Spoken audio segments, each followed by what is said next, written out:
Okay, good. Good. What is the marker enzyme of lysosome? Which is the marker enzyme of lysosome?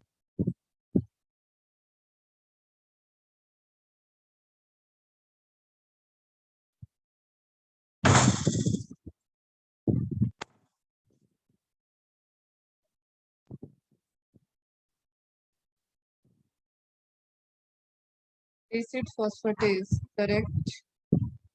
Marker enzyme. What do you mean by marker enzyme?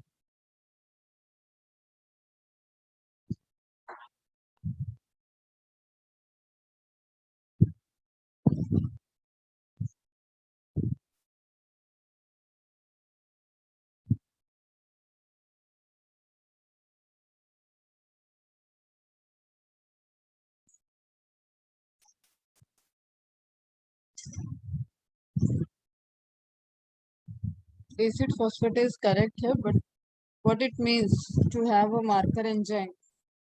Why it is marker enzyme?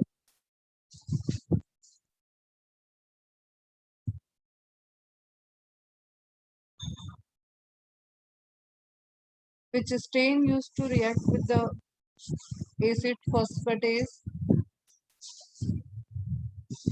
Marker means उसका एक certain location, उसका marking है। जैसे आपके घर के बाहर आपका नेम प्लेट लगा होगा, तो वो आपके घर की नेम प्लेट है, ठीक है, आपका एक मार्क है वहाँ। गोमोरिस्टेन मार्कर मतलब unique structure, unique component chemical जो लाइसोसोम के अंदर प्रेजेंट है, दैट इज एसिड फॉस्फेटेस, उससे रिएक्ट। Any query? ओके सोइनी, तुम्हारी एक क्वेरी थी कार्सिनोजेनेसिस वाला point. Carcinogenesis point is actually under the research.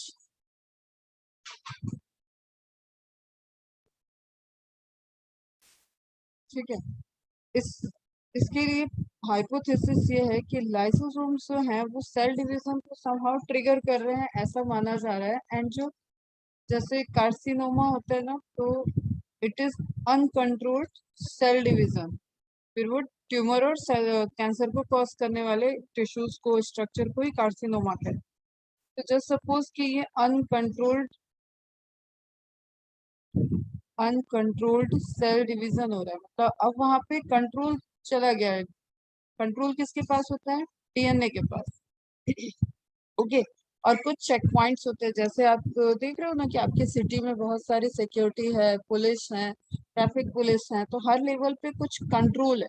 उसी तरीके से सेल के अंदर भी इस पूरी मैकेनिज्म में एक कंट्रोल चलता है। तो समहाउ वो कंट्रोल लॉस हो गया है और सेल डिवीजन अब कंटिन्यू प्रोसेस हो गई है। सेल डिवीजन के बाद रुक नहीं रही है सेल कि वो रुक जाए। इतना एक सेल कितना डिवीजन करेगी normally, that number is decided for the particular cell, but इस केस में क्या होता है वो डिसाइड नहीं होता है। और उसके बाद ये ग्रुप ऑफ सेल्स बन गया। ओके, अब ये ग्रुप ऑफ सेल्स में क्योंकि लाइसोसोम्स ऐसे स्ट्रक्चर हैं जिसके पास की कुछ केमिकल्स हैं जो हाइड्रोलिसिस कर सकते हैं, और वो रिलीज हो रहे हैं नियर बाय प्लाज्मा मेम्ब्रेन। ठीक है, तो समहाउ ये मैकेनिज्म कैसी है कि ये प्लाज्मा मेम्ब्रेन के पास केमिकल आके रिलीज कर देगा। तो अब ये जो ग्रुप ऑफ सेल्स हैं उसी की एक पार्ट हो गया, एक सेल हो गया। तो इस सेल ने इस केमिकल ने इस ग्रुप को तोड़ दिया। ओके, ये ग्रुप जब टूटता है तो ये ग्रुप ट्रांसफर हो सकता है ब्लड में। ओके, अब ये ब्लड में जब ट्रांसफर हुआ तो ये फिर सर्टेन डिफरेंट डिफरेंट लोकेशन पे ट्रैवल कर जाएगा। ओके, तो समहाउ इसको, इस प्रोसेस को बोलते हैं मेटास्टेसिस। इसको हम तुम्हें सिंपल लैंग्वेज में बताएं, अभी जैसे तुम लोग छोटे छोटे बच्चे हो, तुम ये नहीं पढ़ रहे हो, तो हम तुम्हें पढ़ाएंगे जब कैंसर, तब वहाँ डिटेल में बात करेंगे। और ये पोर्शन तो अंडर रिसर्च है कि लाइसोसोम का ऐसा रोल पाया गया, दैट्स वाई तुम देखो वहाँ पे क्वेश्चन मार्क लिखा हुआ है।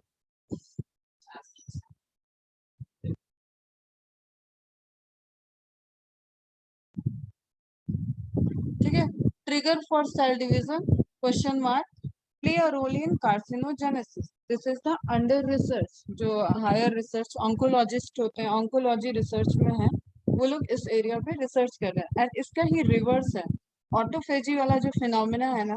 कभी यहाँ पे क्या इस फिनोमिना में क्या हुआ, मेटास्टेसिस। मेटास्टेसिस को ऐसे समझो कि जैसे सर्टेन पर्सन है, उसके लंग्स के या उसके इंटेस्टाइन के समहाउ किसी पोर्शन में कैंसर सेल्स का फॉर्मेशन हो गया। अब वो कैंसर सेल्स टूट रही है, उनका ग्रुप टूट रहा है और वो ब्लड के थ्रू वो ट्रैवल कर गया, वो स्टमक की तरफ चला गया, वो लीवर की तरफ चला गया, वो स्प्लीन की तरफ चला गया। तो there are multi organ damage, multi organ cancer हो जाएगा उस केस में। तो इसमें रोल प्ले करने का सर्टेन यही कि लाइसोसोम से जो है वो ट्यूमर को ब्रेक डाउन कर दे रहे हैं। ऐसे ट्यूमर को अपन बोलते हैं मैलिग्नेंट ट्यूमर। ठीक है, एक होता है बेनाइन, एक होता है मैलिग्नेंट। तो अभी बस इतना ही समझो कि उनकी फॉर्मेशन के लिए, उनके जेनेसिस के लिए एक रोल का ऐसा प्रिडिक्शन है, एक हाइपोथेसिस है। इसके कुछ आर्टिकल भी आ चुके हैं, कुछ प्रूफ भी आ चुके हैं, बट स्टिल वो एग्जैक्टली मॉलिकुलर बेसिस पे कैसे मैकेनिज्म कर रहा है वो under the study. Is it clear? अब इसका देखो, जो दूसरा फिनोमेना था ऑटोफेजी, वो भी मैं तुम्हें बताऊंगी कि कैंसर के ट्रीटमेंट में जो अपन ने यहाँ पे एक पॉइंट देखा था ना, स्टारवेशन वाला। कहाँ गया एक टच।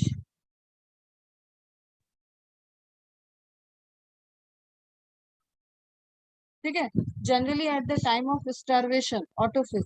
तो इसको कैंसर के ट्रीटमेंट के लिए ये भी यूज किया जा रहा है। मैं एकदम अभी याद आ रहा है, देख रही हूँ लोकेशन, ये दुबई साइड में कहीं पे ये प्रोग्राम चल रहा है जिसमें कैंसर पेशेंट को भूखा रखा जा रहा है। भूखा रखा जाएगा तो क्या होगा, जो कैंसर सेल्स हैं वो नॉर्मल सेल्स को इनगल्फ कर रही होंगी। ओके, लेकिन इसमें नॉर्मल सेल्स को एक्टिव किया जाएगा, ज्यादा उनके पास पावर रहेगी कंपेयर टू कैंसर सेल्स।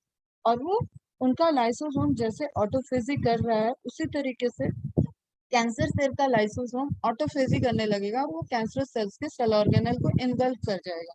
तो एक तो माना जा रहा है कि एक तो जैसे हम लोगों के कल्चर में है ना फास्टिंग, उसके फंडामेंटल्स को यूज करके ऑटोफेजिक ट्रीटमेंट कैंसर का इवॉल्व होगा।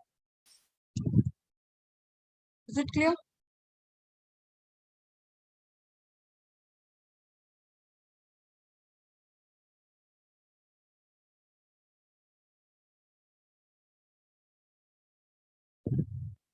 Okay good. तो एंडोमेम्ब्रेन सिस्टम हमारा कंप्लीट हो चुका है। नाउ डिफरेंट एक मेम्ब्रेन बाउंड हमें स्ट्रक्चर देखना है, that is vacuoles.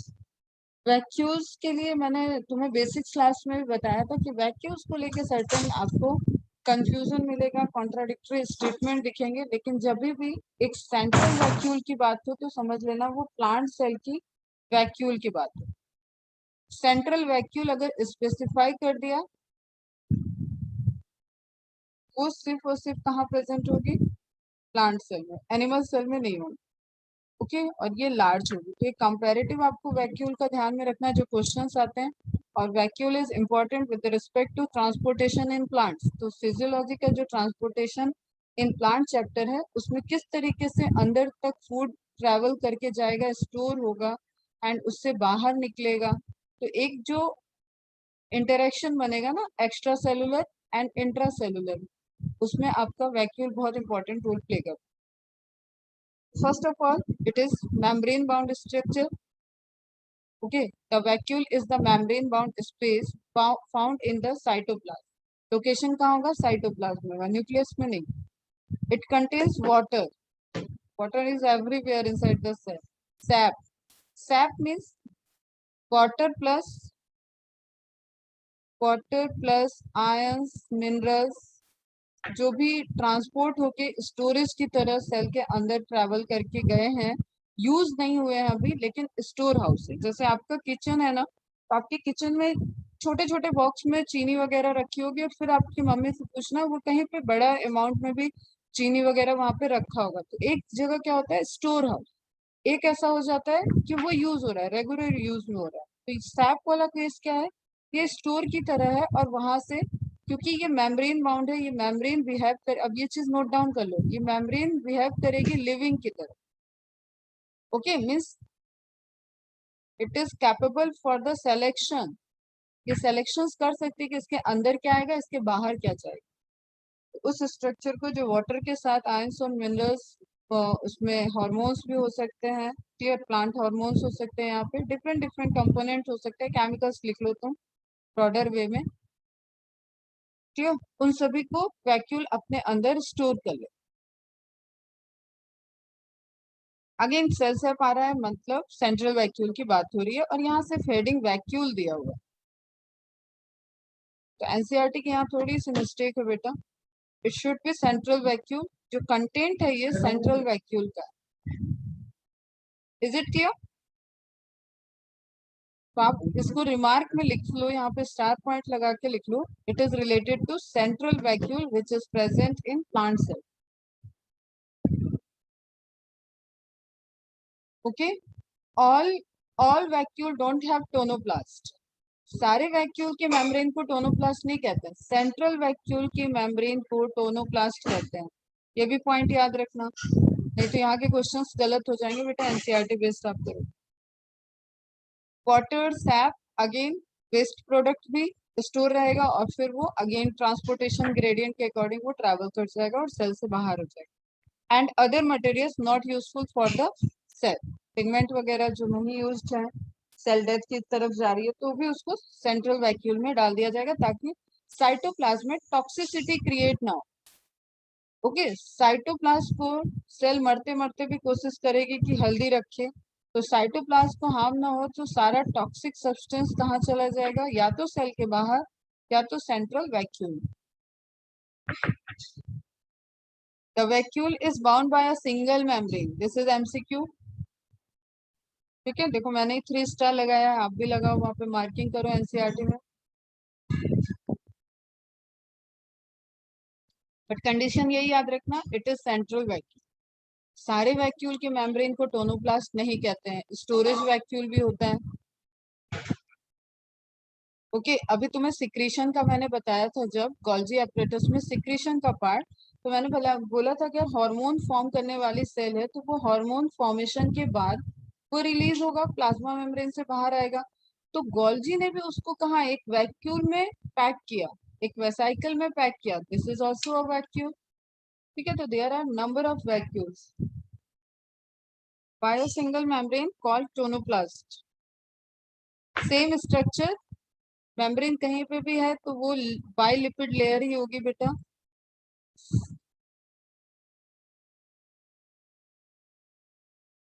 In plant cells, the vacuoles can occupy up to 90% of the volume of the cell. What is the reason behind that? मैंने basics foundation में बताया हुआ है vacuole को बहुत अच्छे से, और बहुत सारे बच्चे यहाँ पे फाउंडेशन बैच के हो, जरा बताना।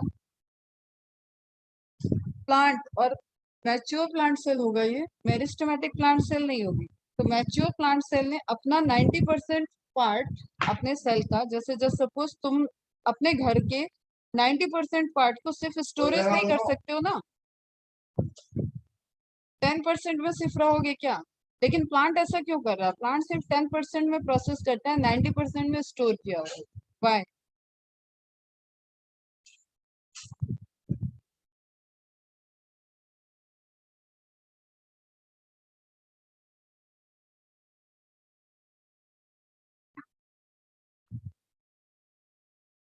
आर्या, सोहिनी, हर्षिता, तुम लोग फाउंडेशन बैच के हो, बताओ। जानवी,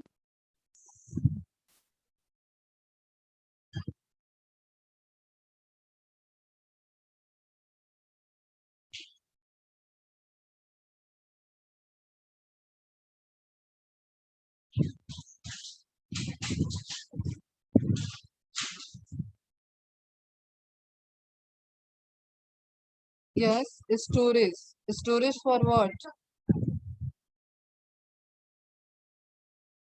देखो मैंने तुम्हें बताया था कि प्लांट्स जो है, विदाउट प्लांट्स किसी भी इंडिविजुअल की लाइफ पॉसिबल नहीं है। ओके, चाहे तुम कार्निवोर की बात करो, हर्बीवोर की बात करो, किसी की भी लाइफ पॉसिबल नहीं है। तो प्लांट्स ही वो हैं जिन्होंने फूड चेन का जो प्राइमरी है, ठीक है, प्रोड्यूसर, प्रोड्यूसर बोलते हैं, प्रोड्यूसर प्लांट है। अगर वो इटसेल्फ कंज्यूम करने लगेंगे, अगर ये 90%, देखो ये 90% वो एरिया हो गया, सुनो भी ध्यान से, 90% ये वो एरिया हो गया जिसने स्टोर किया हुआ है। स्टोर इसने किसने किया? इसने पूरे जितने अर्थ पे हमारे लिविंग ऑर्गेनिज्म रह रहे हैं उनके लिए स्टोर कर दिया। अगर इस 90% को वो 50% कर देगा तो बाहर खाने पीने के हालात इस तरीके से नहीं रहते। तो प्लांट के अंदर ये अरेंजमेंट है कि वो इटसेल्फ फूड को ज्यादा कंज्यूम नहीं करता है, फूड प्रोड्यूस करता है, 10% एरिया में cytoplasmic reactions and nucleoplasmic reactions उसके होते हैं। जितना एरिया रहेगा रिएक्शन का, उतना यूटिलाइजेशन ऑफ फूड होगा, उतनी एनर्जी प्रोडक्शन लगेगी। क्लियर? तो दैट्स वाई प्लांट में एक एडॉप्टेशन है for the welfare of biological world कि उसका अगर सेल का साइज ये है तो एक मैच्योर सेल में इस तरीके से एक लार्ज पूरा सेंट्रल वैक्यूल हो। Is it clear? हाँ, वो सब फंक्शंस हैं बेटा, storage of starch, metabolic toxic product, that is the function.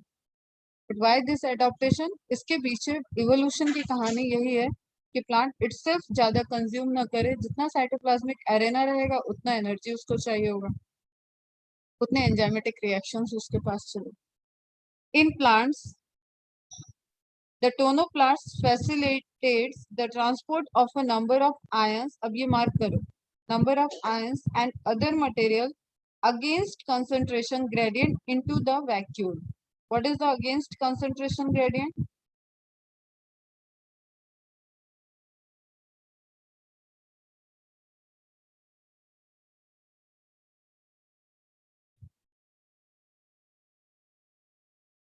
देखो यहाँ पे मिस्टेक हो जाएगी, ध्यान से कॉन्सेप्ट समझो कि why it is against concentration gradient. Against concentration gradient के लिए उसको एनर्जी भी यूज करना पड़ेगा, तो एनर्जी यूज करके वो क्या करना चाह रहा होगा, सोचो जरा।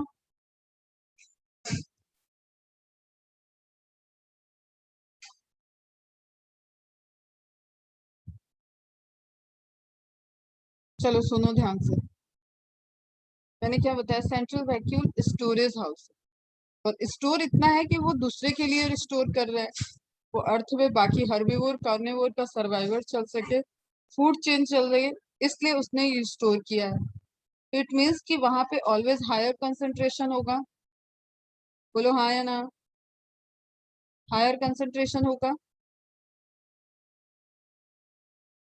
गुड। अब ये है साइटोप्लाज्म, ये है साइटोप्लाज्म, ये है प्लाज्मा मेम्ब्रेन, इधर हो गई सेल वॉल। तो एक जब भी ट्रेवल करेगा और यहाँ पे न्यूट्रिएंट इसके अंदर ऐड करेगा तो ये हमेशा इससे लो कंसंट्रेशन में ही होगा, तो इधर लो इधर हाई, और इसको स्टोर करना ही करना है, प्रोसेस है उसका, वही फंक्शन है। तो लो टू हाई क्या हो गया, against concentration gradient. Is it clear? Okay, good. Hence there concentration is significantly higher in the vacuole than in the cytoplasm. Question पूछा जाता है बेटा, कंसंट्रेशन ग्रेडियंट ट्रांसपोर्टेशन में भी काम आएगा, आपको बेसिक्स है, ये बेसिक्स है, वहां फिजियोलॉजी में ये मैकेनिज्म पढ़ना है कि किधर ओपी है, किधर टीपी है, किधर ट्रांसपोर्टेशन है, किधर आयंस जा रहे हैं, किधर वाटर जा रहा है, ये सारी चीजें आपको प्रोसेस पढ़नी होगी। क्लियर? भाई 45 स्टूडेंट -1 मुझे कर दो तो 44 स्टूडेंट्स हो, और मैसेज में रिप्लाई सिर्फ 4-5 के आ रहे हैं।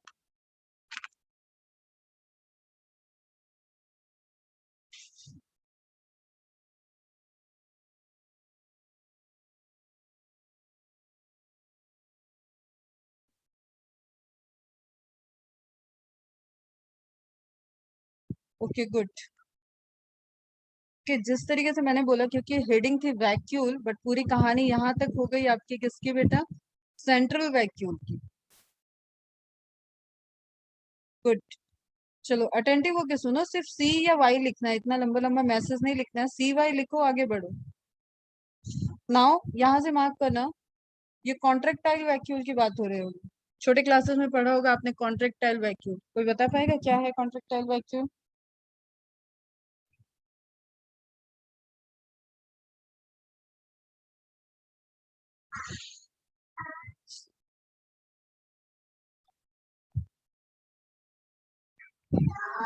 In amoeba the contractile vacuole, अब ये आपको दे दिया है, अमीबा मतलब प्रोटोजोन्स। क्लियर? प्रोटोजोआ जो होगा वो यूकैरियोट है, यूनिसेलुलर यूकैरियोट। अब ये बिना मेरे बताए पता होना चाहिए, unicellular eukaryote. The contractile vacuole it is a type of vacuum. Okay. Contract time name indicate कर रहा है कि वो छोटा बड़ा हो सकता है, कॉन्ट्रैक्ट कर सकता है. और जब भी कोई चीज कॉन्ट्रैक्ट करके और फिर रिलैक्स होती है तो वो फोर्स लगाती है, एक फोर्स लगाती है. उस फोर्स से ही अमीबा पैरामीशियम एक मूवमेंट को भी शो करते हैं. तो लोकोमोशन में भी कॉन्ट्रेक्टाइल वैक्यूल रोल प्ले करता है. एंड इसका मेन फंक्शन क्या होता है? Osmo regulation. What is osmo regulation? Osmo regulation is, आप वाटर में आयनिक बैलेंस जो देख रहे हो पूरे बॉडी का, वाटर एंड आयनिक बैलेंस. मैंने ऑस्मोसिस पढ़ाते वक्त बताया था कि रियल वर्ल्ड में, रियल लिविंग सिस्टम में कहीं पे भी प्योर वाटर आपको नहीं मिलेगा कि प्योर वाटर आपकी बॉडी में कहीं पे प्रेजेंट. ठीक है. वहां पे हमेशा आयनिक मॉलिक्यूल्स, आयनिक कंपोनेंट उसमें डिसॉल्व रहेंगे. कुछ अदर जो पोलर मॉलिक्यूल को डिसॉल्व कर सकता है, आयनिक मॉलिक्यूल को, उसको वो डिसॉल्व कर लेगा.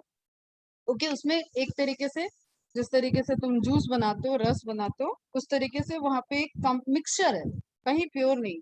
तो इसी आयनिक बैलेंस को मेंटेन करना, that is the osmo regulation. Temperature को, आयनिक बैलेंस को पूरे ओवरऑल एक मेंटेनेंस रखना, दैट इज ऑस्मो रेगुलेशन. तो ये कॉन्ट्रेक्टाइल वैक्यूल उस ऑस्मो रेगुलेशन में इंपॉर्टेंट रोल प्ले करते हैं. And osmoregulation is broadly related to excretion. अब प्रोटोजोआ कैसे हो गए बेटा? लोअर ऑर्गेनिज्म हो गए. Lower organism.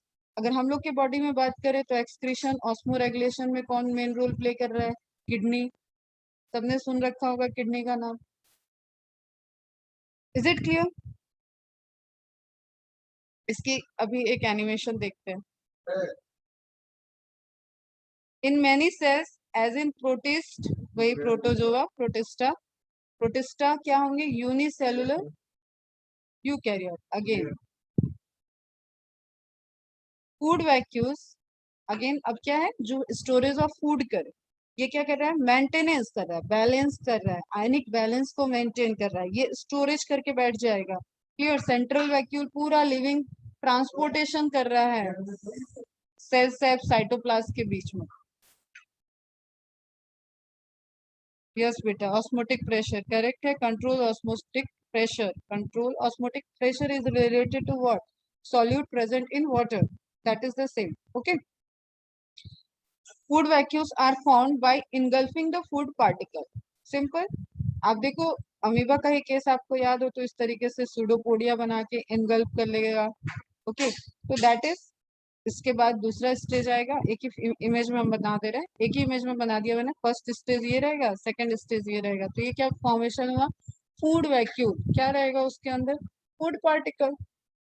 You can see कि there are different type of vacuoles. देखो ये एनिमेशन, इसमें कॉन्ट्रेक्टाइल वैक्यूल्स ये कॉन्ट्रैक्ट कर रहे हैं. ठीक है. ये फाइन फाइन से स्ट्रक्चर, ये क्या है? पैरामीशियम. ये फाइन स्ट्रक्चर क्या है बेटा?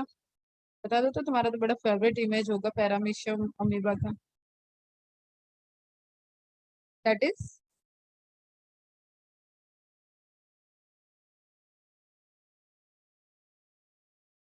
What is this structure?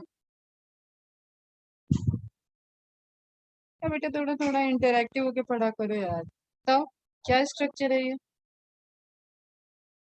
सीलिया. Very good. Cilia. Cilia helps in locomotion. Okay. तो ये आपको एनिमेशन में दिख रहा है कॉन्ट्रेक्टाइल वैक्यूल किस तरीके से कॉन्ट्रैक्ट करके और फिर वर्क कर रही है. अब इसका ले लो स्क्रीनशॉट, क्योंकि एनसीईआरटी ने तो पूरा कंफ्यूज करके रख दिया वैक्यूल के नाम पे. तो you have to note down certain types of vacuole. और एनिमल सेल में सेंट्रल वैक्यूल एब्सेंट होगा. छोटे छोटे स्टोरेज वैक्यूल्स प्रेजेंट होते हैं, फूड वैक्यूल्स प्रेजेंट होते हैं, and storage vacuole. different vacuole types can be found in different cells, some fungi and protista, specialized depending on the needs of the cells. क्या need है, क्या requirement है, उसके according vacuoles present रहेंगे. Central vacuole helps maintain plant shape and structure. How plant shape? Because turgidity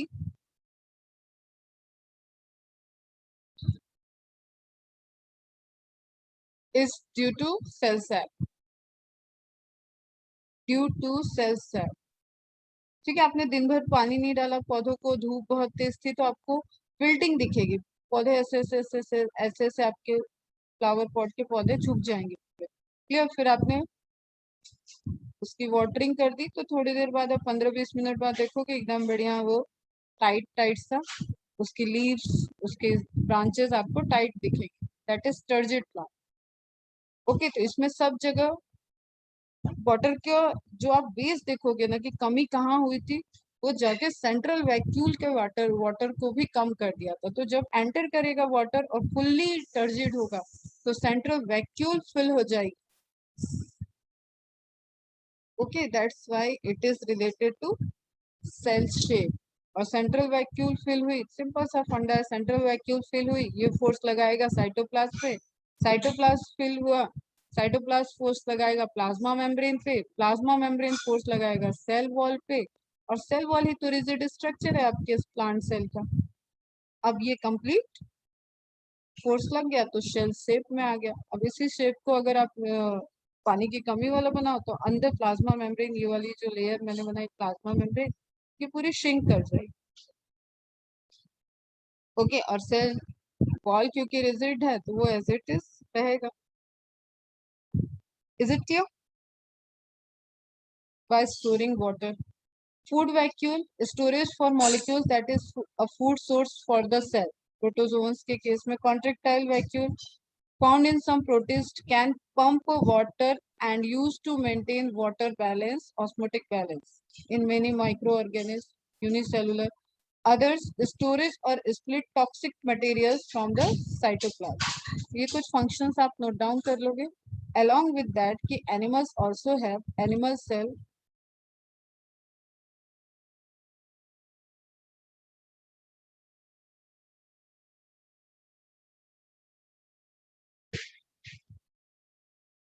number of vacuoles, ठीक है, depending on the storage. Is it clear? Vacuole clear है?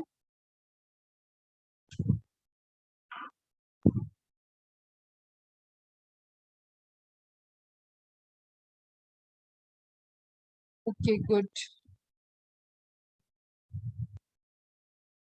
Next structure आपको देखना है ribosome. Again NCERT है पहले, और एकदम छोटा सा स्मॉल पैराग्राफ दिया हुआ है एनसीईआरटी का, जिसको डिटेल में देखना है आपको काफी।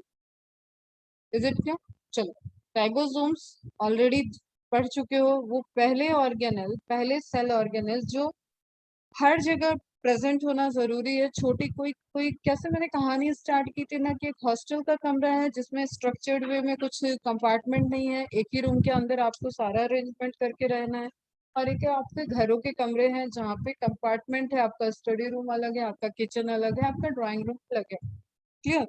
तो एक कंपनी है, एक कंपनी किसी ने लगाई, उसको जो मैन्युफैक्चर करना है, उस मैन्युफैक्चरिंग के लिए जो उसको मशीनरी चाहिए, मिनिमम रिक्वायरमेंट, भले ही वो छोटे से रूम में करेगा स्टार्ट एक कंपनी को बना के, लेकिन मिनिमम रिक्वायरमेंट ये है कि वो उस सेल, उस मशीनरी को रखेगा जिस चीज की वो कंपनी लगाने जा रहा है। ओके, क्लियर है?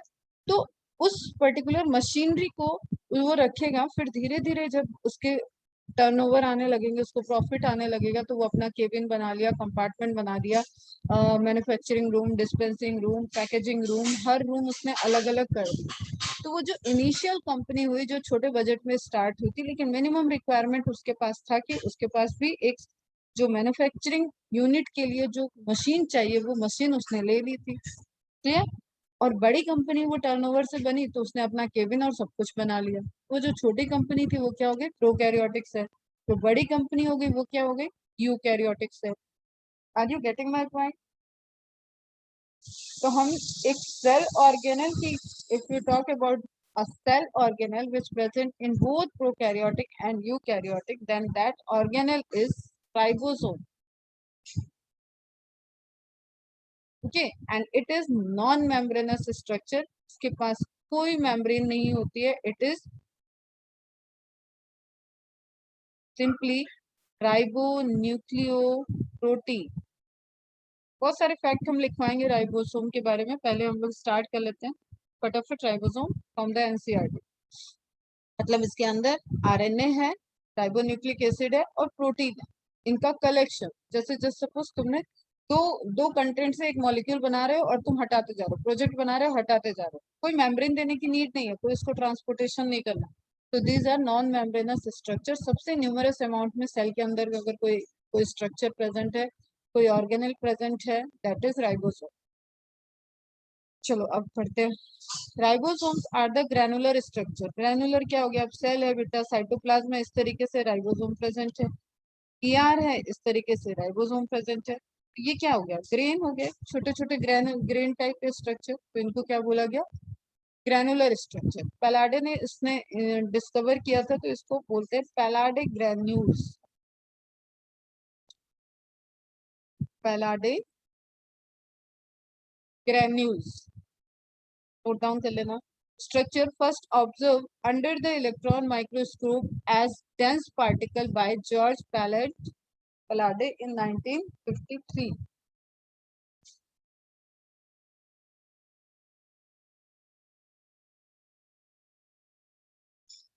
They are composed of ribonucleic acid and proteins. They are made up of RNA plus protein and are not surrounded by any membrane. ये agree करते हैं। The eukaryotic ribosomes are 80S while the prokaryotic ribosomes are 70S. Each ribosome has two subunits, larger and smaller subunits. The two subunit 80S ribosomes are 60S, 40S. ये सब पहले का लिखे हुए होते हैं। While that of 70S ribosomes are 50S and 30S. ठीक है, प्रोकैरियोटिक राइबोसोम पढ़ते वक्त मैंने ये कवर करा रखा है तुम लोग। Here S is Swedberg unit.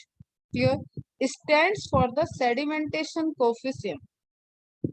एक टेक्निक है सेडिमेंट होने की, ठीक है। सेंट्रीफ्यूगेशन में रोटेट करके देख रहे हैं इस पर्टिकुलर ट्यूब में, सेंट्रीफ्यूगिंग ट्यूब है ये, कि कब ये सेडिमेंट होगा, कहाँ पे ये सेडिमेंट हो रहा है, कितने रोटेशन के बाद इसने सेडिमेंटेशन लिया, तो दैट इज सेडिमेंटेशन कोफिशिएंट।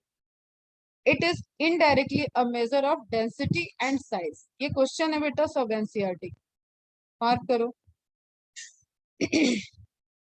ठीक है, टेक्निक दूसरी यूज कर रहे हैं और वो हमें क्या बता रहा है? अबाउट द इनडायरेक्टली, जैसे डायरेक्ट नहीं हमें उसके बारे में बता रहा है, लेकिन जो उसका सेडिमेंटेशन कोफिशिएंट आ रहा है उससे हम इनडायरेक्टली एक आइडिया ले सकते हैं कि what is the density of ribosome, what is the size of ribosome. Okay, उसके अकॉर्डिंग ही वो सेडिमेंट करेगा। Both 70S and 80S ribosomes are composed of two subunits. यहाँ पे ऑलरेडी लिखा था, आई डोंट नो कि ये एनसीईआरटी में लाइन दो दो बार क्यों लिखी हुई है, पर ठीक है, आपको क्लियर है ये। अब इसके एक्स्ट्रा पॉइंट देखते हैं, तभी हम बात करेंगे, हम यहाँ बोलेंगे तो उसका कोई सेंस नहीं। ये मार्क हो गया आपका एनसीईआरटी मार्क।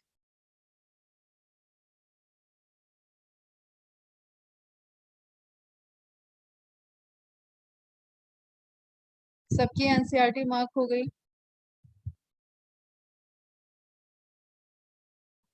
Okay good. चलो अब देखेंगे, ये एनसीईआरटी का इमेज है एकदम। आप इस इमेज को ऐसे समझ सकते हो, आपके दोनों पाम, एक हाथ की हथेली दूसरे हाथ की हथेली, उसके ऊपर इस तरीके से आगे, बट इनके साइज में डिफरेंस होता है। एक लार्जर सब यूनिट है, एक स्मॉलर सब यूनिट है। इतनी सी कहानी दी हुई है इसमें, आपको इसकी बहुत सारे डिटेल्स पढ़ने हैं, क्योंकि दिस इज द मशीनरी। ये यूनिवर्सल सेल ऑर्गेनल है, हर ऑर्गेनिज्म के अंदर ये सेल ऑर्गेनल होगा। Cell organelle within a structure within the cell organelle भी यही है। ये क्वेश्चन भी मैंने दिया था तुम लोग को एग्जाम में। क्लियर, माइटोकॉन्ड्रिया क्लोरोप्लास्ट के अंदर भी आपको राइबोसोम दिखता है, तो एक सेल ऑर्गेनल के अंदर मिलने वाला भी सेल ऑर्गेनल क्या है? राइबोसोम है। तो इसके आपके बहुत सारे पॉइंट पढ़ने, just look at this animation, because which factory I am talking, that is the protein synthesis. Protein synthesis, okay. Cell को चलाने के लिए, जैसे एक ट्रेन है बेटा, उस ट्रेन को चलाने के लिए आगे इंजन लगा होता है, ओके। तो engine of cell, direct question है ये सब, बच्चे करके आ जाते हैं। Nucleus, engine of cell is ribosome बेटा, न्यूक्लियस इज बॉस, जैसे इंजन को चलाने के लिए भी वहां पे ऑपरेटर खड़ा होगा ना बेटा, तो ये ऑपरेटर है, ये बॉस है, ये इंजन नहीं है। बच्चे क्या सोचते हैं, अरे सबसे इम्पोर्टेंट तो इंजन ही है और सबसे इम्पोर्टेंट सेल के अंदर न्यूक्लियस है, फटाफट न्यूक्लियस करो। नहीं, engine of cell is ribosome, जो सेल की मैकेनिज्म को चला रहा है। बिकॉज सेल की मैकेनिज्म को चलाने के लिए आपको एंजाइम्स चाहिए। ओके, प्रोटीन फॉर्मेशन हमारे सेल के लिए सबसे बेसिक, सबसे फिनोमिना, प्रोटीन एंजाइम्स ही नहीं होंगे तो कोई और फंक्शन नहीं हो सकता। दैट्स व्हाई राइबोसोम को सबसे पहले इंट्रोड्यूस किया गया था प्रोकैरियोट्स में ही राइबोसोम से। Clear, enzymes proteins for necessary for the function, for the metabolism. Clear है सबको? तो यू कैन सी हियर, अब ये प्रोटीन सिंथेसिस के लिए कुछ बेसिक सी चीजें आपको मैंने पहले भी बताई है। सेंट्रल डॉगमा डीएनए, डीएनए से आरएनए, आरएनए से प्रोटीन का फॉर्मेशन जो चलता है, that is the molecular biology का सेंट्रल डॉगमा हम इसको। ओके, तो this process, first process is transcription. First is transcription, लिखा होगा सबके पास, लिखने की नीड नहीं है। Second is translation. तो ट्रांसलेशन की प्रोसेस की नीड में राइबोसोम की, ट्रांसलेशन के प्रोसेस में राइबोसोम की नीड पड़ती है। और आपको पता है ये राइबोसोम्स कहाँ प्रेजेंट है? ईआर की मेम्ब्रेन पे। तब ये आरईआर का स्ट्रक्चर हो गया। क्लियर, ये एमआरएनए हो गया। This red line is mRNA. इसके ऊपर आप देख रहे हो नाइट्रोजनस बेसेस लिखे हुए हैं। ओके, ये इंफॉर्मेशन, इस इंफॉर्मेशन को रीड करे कौन? राइबोसोम, टीआरएनए, ये सब मिलके इसको रीड करेंगे। This loop like structure is tRNA. अब हम यहाँ पे आपको ट्रांसलेशन नहीं पढ़ा रहे हैं, ये पूरा आपका 12th के एक चैप्टर में आपको मैकेनिज्म पढ़ना है। तो ये स्ट्रक्चर रीड करेगा अकॉर्डिंग टू दिस इंफॉर्मेशन। ये होते हैं कोडॉन, ये होता है एंटीकोडॉन। कोडॉन और एंटीकोडॉन आपस में रीड करते हैं, तो डिसाइड होता है कि कौन से अमाइनो एसिड को यहाँ पे लाना है। ओके, उसके अकॉर्डिंग जैसे ये लिखा हुआ है मेथियोनिन, तो ये मेथियोनिन को लेके आने वाला टीआरएनए ये अटैच हुआ और दूसरी सब यूनिट आ गई, फाइनली स्ट्रक्चर कंप्लीट, और उसके बाद सिंथेसिस की मैकेनिज्म चल। Is it clear? समझ में आया?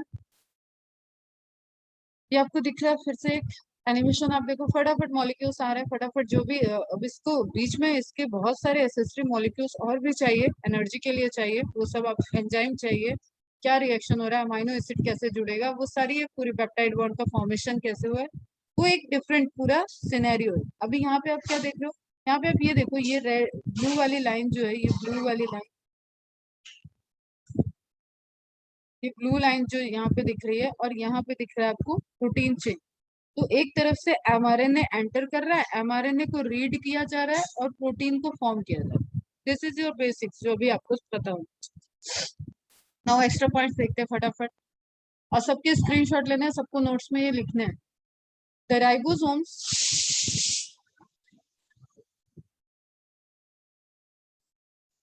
जी हम आ गए हैं घर अपने, सीटियां बजती रहेंगी। वहां पे तो हम अकेले ही थे, हम ही क्लास लेंगे, हम ही खाना बनाएंगे।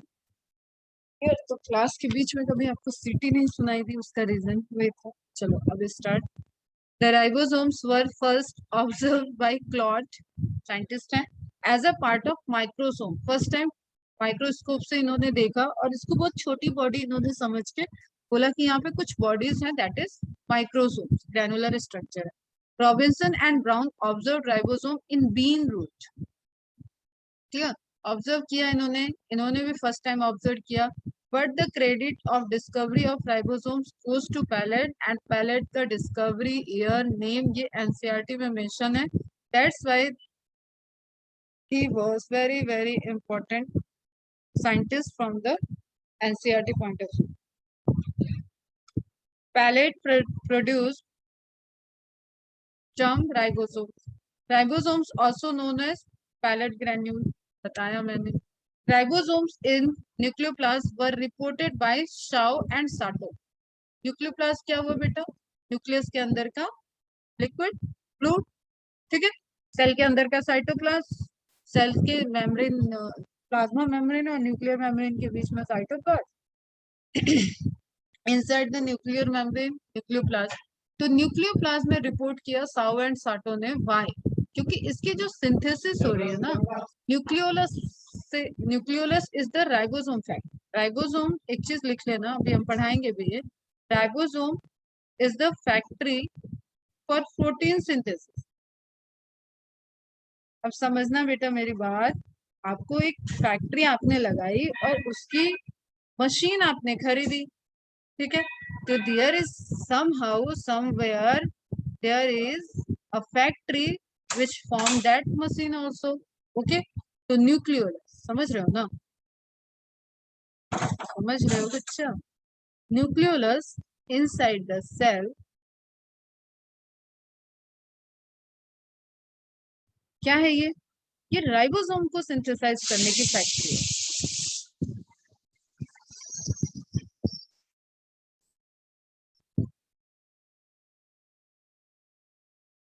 आपको मेरी आवाज आ रही है ना? बैकग्राउंड नॉइज को थोड़ा सा इग्नोर करना। राइबोसोम सिंथेसिस फैक्ट्री क्या है? न्यूक्लियोलस। Is it clear? तो अगर न्यूक्लियोलस इनसाइड द सेल, नहीं इनसाइड द सेल तो है ही, न्यूक्लियस, अगर वहां पे ये सिंथेसाइज हो रहा है तो बेटा वो वहां पे रिपोर्ट होगा या नहीं होगा? हाँ या ना, बताओ फटाफट।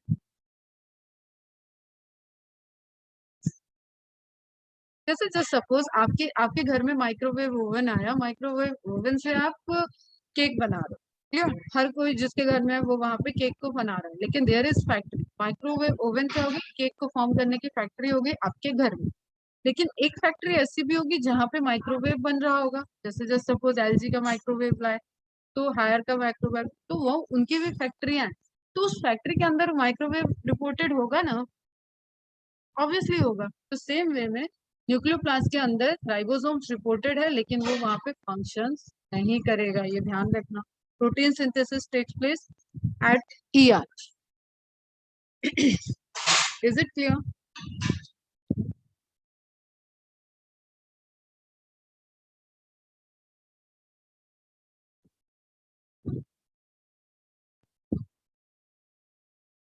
To explain ribosomal structure, Stoffler and Whitman proposed quasi-symmetrical model. Just model का नाम note down. Lake, again scientist है, सब साइंटिस्ट है बेटा, सब आपके पास नोट डाउन होने चाहिए और एक एक दो दो बार इनको रिवाइज करते रहो। Lake proposed asymmetrical model to explain ribosomal structure। तो एक quasi-symmetrical मॉडल आ गया, एक asymmetrical मॉडल आ गया, क्लियर? दोनों राइबोसोम की यूनिट क्योंकि अलग अलग साइज की है तो ऑब्वियसली वो asymmetric. The ribosomes are made up of RNA and protein, so also called ribonucleoprotein particles, RNP. Important है, एनसीईआरटी में भी लिख लोगे ये, जहाँ पे राइबोसोम लिखा है वहां bracket.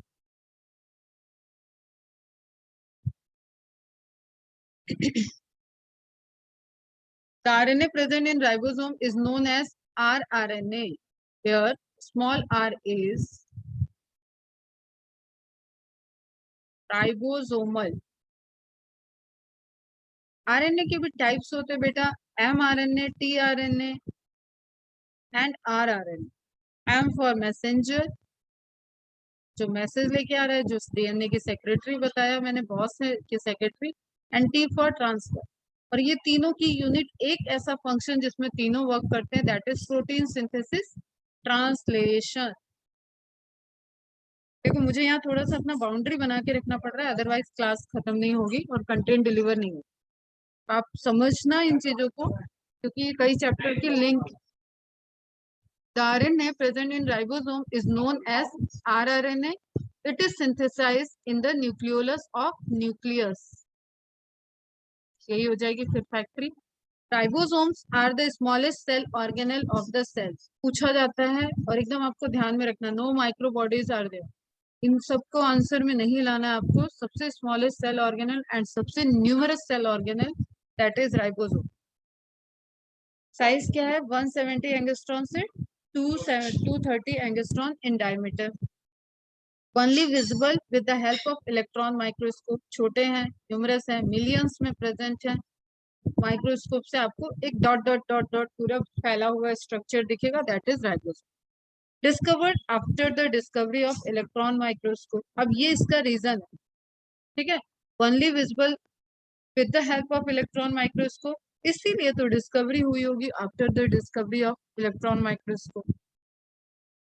Ribosomes are the engine used by cell for protein synthesis.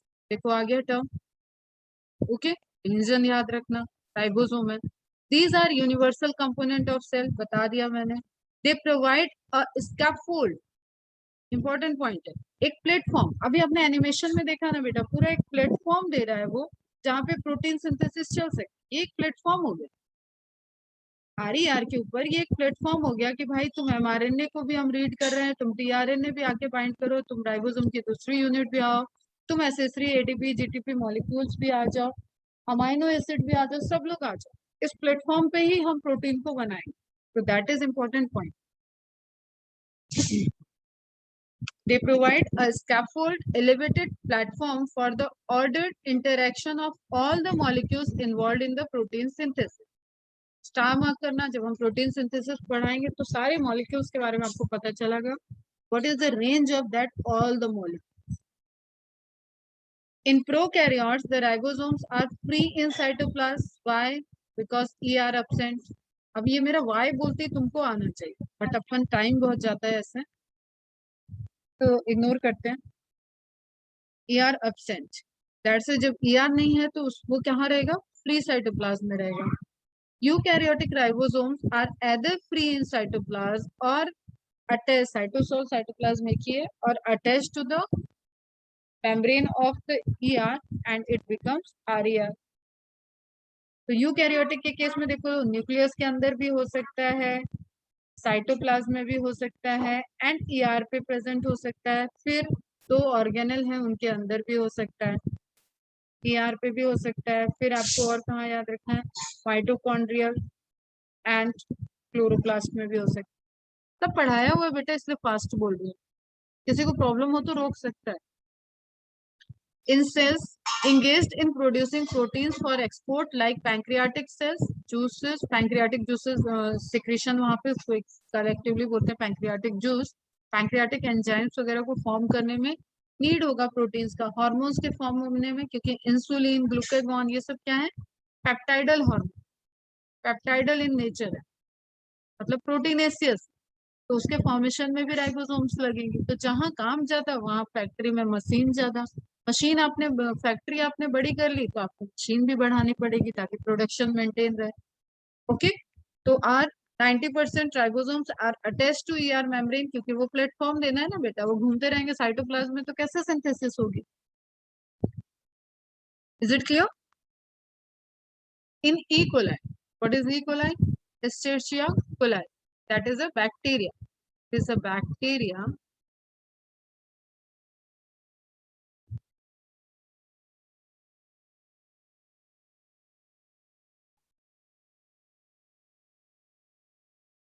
Species हमेशा स्मॉल लेटर से लिखते हैं, तो सी छोटा रहेगा, ये गलत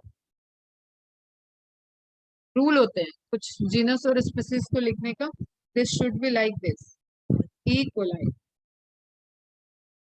ठीक है। अप्रोक्सीमेटली 10,000 राइबोसोम, बेचारी छोटी सी तो है, यूकैरियोटिक प्रोकैरियोटिक सेल है बैक्टीरिया, उसके अंदर 10,000 तो राइबोसोम है, इसका मतलब बड़ी फास्ट मशीनरी है। That's why that is important for our genetic engineering.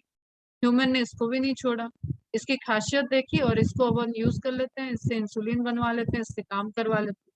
तो इनके अंदर जो ये मशीनरी नेचुरली प्रेजेंट है, 10,000 राइबोसोम्स, हम इनसे अपने अपने काम की चीजें प्रोड्यूस करा लेते हैं, इनसे ड्रग्स बनवा रहे हैं, मेडिसिन बनवा रहे हैं, इंजेक्शन बनवा रहे हैं, सब कुछ हम इनके अंदर नेचुरली बनवाते हैं। That is process of genetic engineering. और उसके बाद हम उससे इसी प्रोसेस में मतलब आइसोलेट करते हैं, प्यूरिफाई करते हैं एंड पैक करते हैं।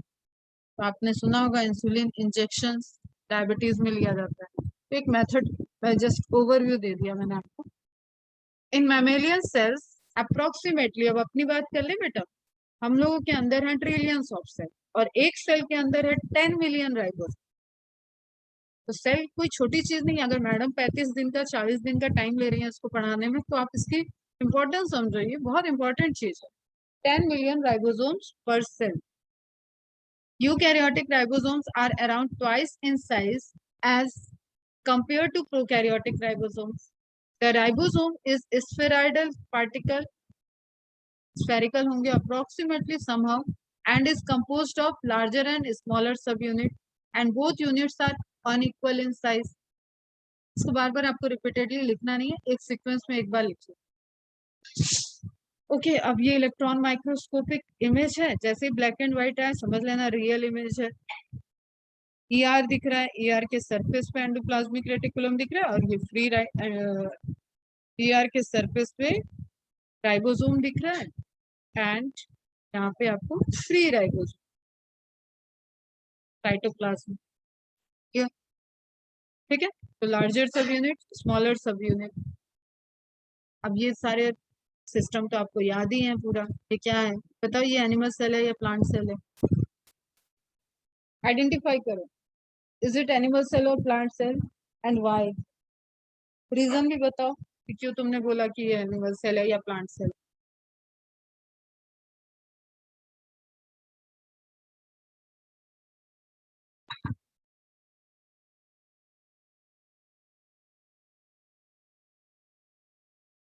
एनिमल सेल है, very good. Why? What is the identification? यहाँ लेबलिंग तो कुछ दिया नहीं है, कैसे आइडेंटिफाई किया?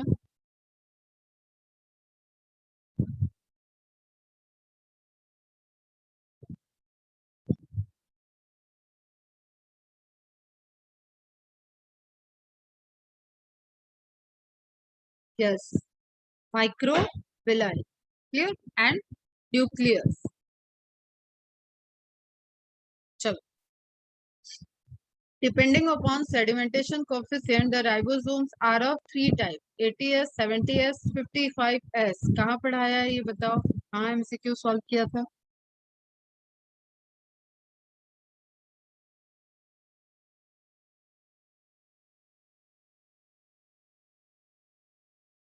बोला भी था जब तक पूछा नहीं जाएगा तब तक ये इंफॉर्मेशन नहीं देना है. मैमेलियन सेल्स, ठीक है, मैमेलियन सेल क्या? 55s. आरबीसी के अंदर नहीं होते बेटा, आरबीसी के अंदर ऑर्गेनेल नहीं होते, प्लाज्मा मेम्ब्रेन और हीमोग्लोबिन के मॉलिक्यूल. मैच्योर आरबीसी में, प्राइमरी आरबीसी के अंदर न्यूक्लियस भी होता है और सारे structure present. Okay, you can see here, यहाँ पे smaller sub unit, larger sub unit मिल रही है. नाउ एक एक टाइप के राइबोसोम को फटाफट देखते हैं. आप स्क्रीनशॉट लेते चलो, हमें बोलने. Present in the cytosol of eukaryotic cell, कुछ लिखने की सेंस नहीं है इसको, you know. Attach to ER forming RER, you know. Made up of two unequal subunits, दो अनइक्वल सब यूनिट से बने हुए. Larger 60s, smaller 40s. एक ही पॉइंट आया नया, वो subunit joints with the help of magnesium ion. ठीक है, Mg plus plus, this is MCQ. ये एक्स्ट्रा पॉइंट यहाँ पे मिला और यही आपका वेरी वेरी इंपॉर्टेंट MCQ है, और ये उसकी मोलैरिटी दिया हुआ.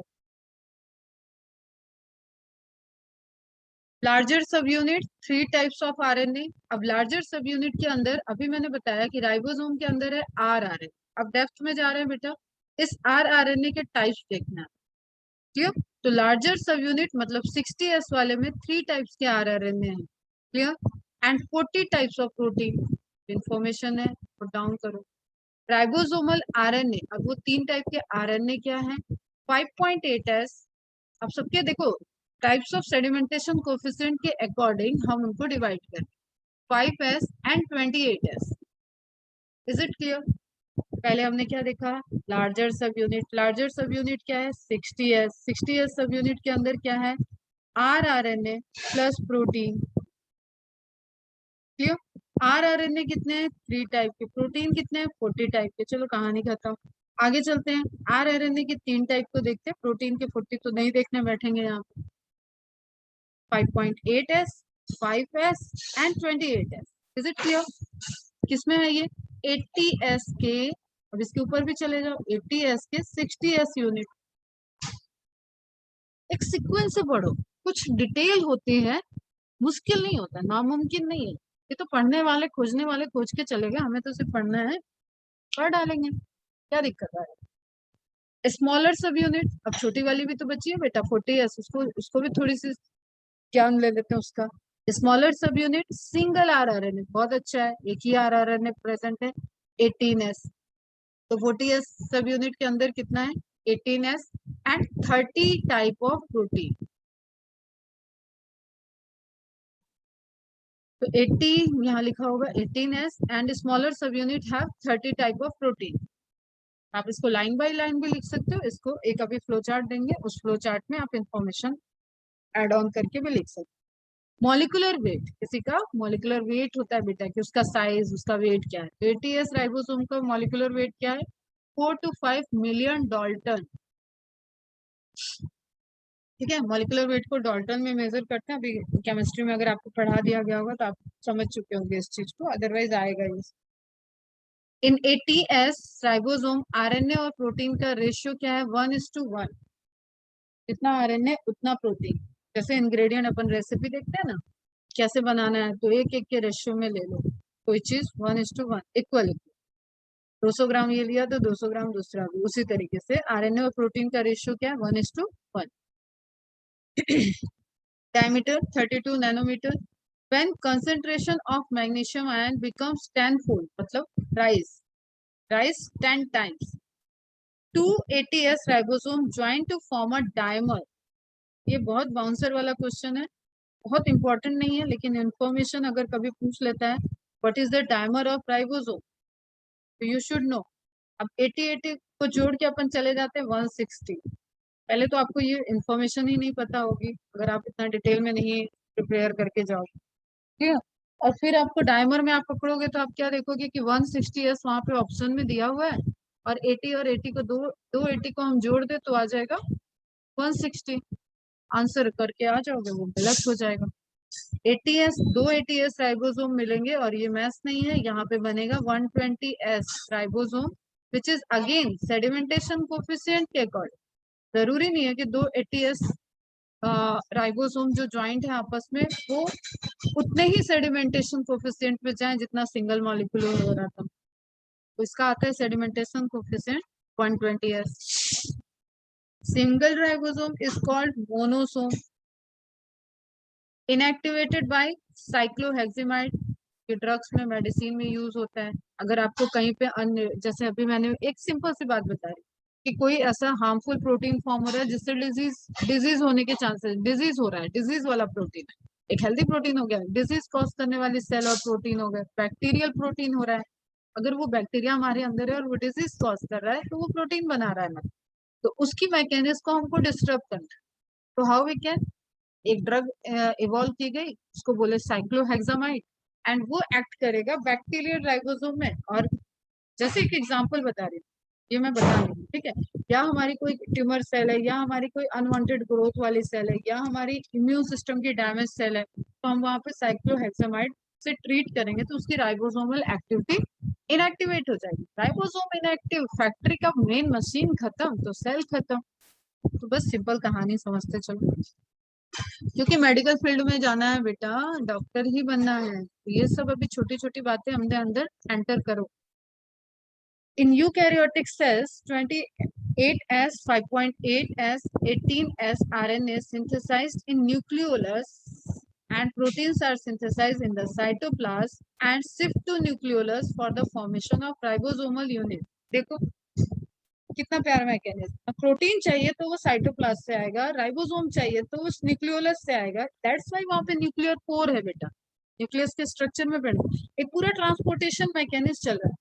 मतलब राइबोसोम को सिंथेसिस करने के, मैंने बोला हर एक मैकेनिज्म के लिए प्रोटीन है, तो न्यूक्लियोलस के फंक्शन करने के लिए भी प्रोटीन चाहिए। वो प्रोटीन कहाँ से जा रहा है, वो प्रोटीन साइटोप्लाज्म से जा रहा है, ठीक है। और न्यूक्लियोलस में जो राइबोसोम बन रहा है उसको बाहर लाने के लिए वो ट्रैवल करेगा। तो मीन्स राइबोसोम का formation, travel outside, ribosome form करेगा प्रोटीन, ट्रैवल इनसाइड, इस तरीके से आपका ट्रांसपोर्टेशन चलता है। 5s RNA is synthesized outside the nucleolus, this is again important, ठीक है। और ये होता है सैट डीएनए, हम पढ़ाएंगे तुम लोग को, अभी बस इतना समझ लो कि एक रिपीटेटिव डीएनए है, मतलब कोई सीक्वेंस है वो रिपीट हो रहा है, उस पोर्शन से ये सिंथेसाइज होता है। और न्यूक्लियोलस अभी इसके बाद आएगा आपका। न्यूक्लियोलस जस्ट डीएनए का निकला हुआ एक गुच्छा है, दैट इज नथिंग। कुछ है। तो ये स्ट्रक्चर रिस्पॉन्स, इसके पास वो इंफॉर्मेशन आ गई जो कि राइबोसोम के आरएनए और प्रोटीन को सिंथेसाइज करने की इंफॉर्मेशन रखता है। क्लियर? दैट्स वाई वो फैक्ट्री बन गया। है वो कुछ अलग नहीं है, तो डीएनए का ही पार्ट है। तो 5s RNA is synthesize outside the nucleus. अब ये एक बंच हो गया, जस्ट सपोज इसका आउटसाइड एक थ्रेड भी तो आ रहा है, तो आउटसाइड की इंफॉर्मेशन से सिंथेसाइज हो गया 5s RNA. Is it clear? Points ज्यादा है आई नो, लेकिन कई पॉइंट बहुत सिंपल हैं, कई पॉइंट आपके इंफॉर्मेटिव आपको जानने ही पड़ेंगे बेटा, इसकी इंपॉर्टेंस बहुत है। अब ये आप समरी नोट डाउन कर लो। 5.8 5s 28s 40 type protein 30 type protein 1 type of RNA, ये स्क्रीनशॉट ले लो, ये लिख लेना और इसी के पास स्पेस रखो, तो ये वाला पॉइंट आपका यही नोट डाउन हो जाएगा इस फ्लो चार्ट के नीचे, ये वाला पॉइंट आपका यहीं पे आ जाएगा। क्लियर? इसमें आप 1:1 की इंफॉर्मेशन भी इसी फ्लो चार्ट के पास सब कुछ लिख सकते हो। मैग्नीशियम आयन का रोल इस फ्लो चार्ट में लिख, तो ये पूरा एक आपका बल्क नोट्स बन जाएगा और ये आज के होमवर्क में नोट डाउन कर लो और इसकी पीडीएफ बना के, ये होमवर्क ऐसा रहेगा जो मुझे पर्सनली शेयर करोगे, ग्रुप में नहीं जाएगा। पता चला एक ने बनाया और सबने टिक, वो नहीं करे। ग्रुप वाला होमवर्क सेम राइबोसोम से रिलेटेड एमसीक्यू सॉल्व करें। 70s type ribosomes, 80s complete हो गया, 70s का देखना है। Present in cytoplasm of prokaryotic cell, stroma of chloroplast. अभी आया था पिगमेंट कहाँ नहीं पाए जाते हैं बेटा, पिगमेंट कहाँ कहाँ हो सकते हैं? थाइलेक्वाइड, थाइलेक्वाइड का स्टॉक, ग्रैनम, ग्रैनम का ग्रुप ग्रैना, इंटरलैमेलर थाइलेक्वाइड, इंटरथाइलेक्वाइड, इंटरग्रैनल थाइलेक्वाइड, इन सब जगह पे पिगमेंट होगा, लेकिन जो जिस प्लेट में ये सब रखा हुआ है वहां पिगमेंट नहीं होगा, तो that is stroma. Present in the cytoplasm of prokaryotic cells, stroma of chloroplast and matrix of plant mitochondria. Plant लिखने का कोई नहीं है, matrix of mitochondria. Made up of two unequal subunit, larger, smaller. अब ये भी जोड़ के ऐसा नहीं है कि 70 हो जाएंगे, ये बहुत बार हम बता चुके थे, प्लस कहीं नहीं करना है आपको। Both subunit joined with the help of magnesium ion, फिर से important समझो। Larger subunit, 2 types of rRNA and 34 types of protein. Ribosomal RNA of larger subunit, अब ये 2 types देखना है आपको, 23s 5s. Smaller subunit single RNA, यहाँ पे 16s. Smaller subunit have 21 types of protein. आपने पूरा राइबो न्यूक्लियो प्रोटीनेसिस स्ट्रक्चर को तोड़ दिया आज। Are you getting my point? उसकी इंफॉर्मेशन को आपने निकाल लिया, वो कैसे यूनिट है, किस किस तरीके के आरएनए उसके अंदर प्रेजेंट है, कितने टाइप के protein present, types of protein तो आपको पढ़ना है एमबीबीएस में। Molecular weight of 70s ribosome 3 million Dalton. In 70s ribosome RNA protein का ratio, it is not 1:1, it is 2:1. Protein कम है, RNA ज्यादा. Its diameter 29 nanometer. When concentration of magnesium becomes tenfold, 270s ribosome join to form a dimer, prokaryotic dimer होंगे और इसका sedimentation coefficient कितना होगा? 100s. Dispersed in the medium, cytoplasm में present रहेगा, क्योंकि प्रोकैरियोटिक है तो ये कभी भी बाउंडेड नहीं हो सकती। Inactivated by chloromycetin. अब बैक्टीरियल सेल का जो एग्जांपल मैंने दिया था उसमें कौन सा इनएक्टिव करने के लिए आपको केमिकल चाहिए? Chloromycetin. In prokaryotic cells, 23 5s 60s RNA, 23 5s 60s rRNA synthesized in a special part of circular DNA called rDNA, क्योंकि यहाँ न्यूक्लियस नहीं होगा, न्यूक्लियोलस नहीं होगा, न्यूक्लियस नहीं है, और rRNA ओपेरॉन। अब आप इसको मार्क कर लेना, ओपेरॉन क्या होता है? That is a informative gene, जिसके पास इंफॉर्मेशन डीएनए के ऊपर ऐसा सीक्वेंस एमआरएनए बने और उसके पास इंफॉर्मेशन हो, दैट इज ओपेरॉन। पढ़ना है आपको ओपेरॉन मॉडल में, 12th में पढ़ना। And proteins are synthesised in the cytoplasm, क्योंकि फ्री है बेटा, वहां तो कुछ न्यूक्लियोप्लाज्म वाला केस ही नहीं है। And formation of the ribosomal subunit takes place in cytoplasm. तो सारी ही प्रोसेस की जगह आंख बंद करके साइटोप्लाज्म रखना है, या मेसोसोम वाला आपने देखा था तो रेस्पिरेटरी वगैरह वो सब कहाँ है? प्लाज्मा मेम्ब्रेन के पास। Now take this screenshot.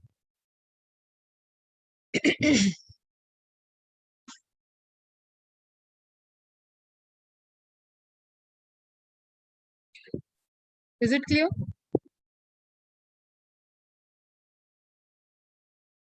अब 50s टाइप को आप देख लो। Present in the matrix of mitochondria of animal cell, that's why एक क्वेश्चन आता है जो वहां पे दिया था ना कि 70s नहीं प्रेजेंट होगा माइटोकॉन्ड्रिया। ये सब इंफॉर्मेशन जब तक आपको नहीं पूछी जाए ना तब तक नहीं देनी है, दैट्स वाई मैंने वहां पे कट किया। ठीक है, अब matrix of mitochondria of animal cell या मैमेलियन सेल एकदम स्पेसिफिक पूछ रहा है तो आपको आंसर देना है 55s। इसका मतलब साइटोप्लाज्म में तो 80s प्रेजेंट ही है ना बेटा, तो ये क्वेश्चंस गलत करवाने वाले टाइप्स के हो जाते। मेड अप ऑफ 2 अनइक्वल सब यूनिट, लार्जर स्मॉलर, फिर से कहानी वही है, joining with magnesium ion. 2 unit क्या है, 35 प्लस 35 और 25।